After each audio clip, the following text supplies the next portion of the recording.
எனக்கு தெரிஞ்சு ஒரே சேனலில் நாங்கள் ஒர்க் பண்ணுறோம், ஸ்வேதா சரி நானும் சரி. ஆனால் அந்த பொண்ணு மனசார சொல்கிறேன், சில விஷயங்கள் எனக்கு தெரிஞ்சது, அது ரொம்ப ஹார்ட் ஒர்க் பண்ணுற ஒரு பொண்ணு.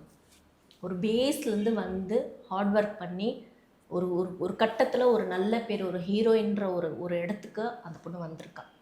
ஆனால் அதை அந்த அந்த அந்த இடத்துலேருந்து அவளை வந்து விலக்கி அவளை அசிங்கப்படுத்தணும்னு சிரிச்ச முகத்தோடு வந்து உட்காந்து பேசிட்டா நல்லவன் ஆயிடுவானா? ஒரு ஒரு விபச்சாரியை கூட விருப்பம் இல்லை அப்படின்னா கை வைக்கிறதும் ரேப்பு தான். கட்டின பொண்டாட்டியும் அவளுக்கு விருப்பம் இல்லாமல் நீ கை வச்சாலும் அதுவும் ரேப்பு தான்.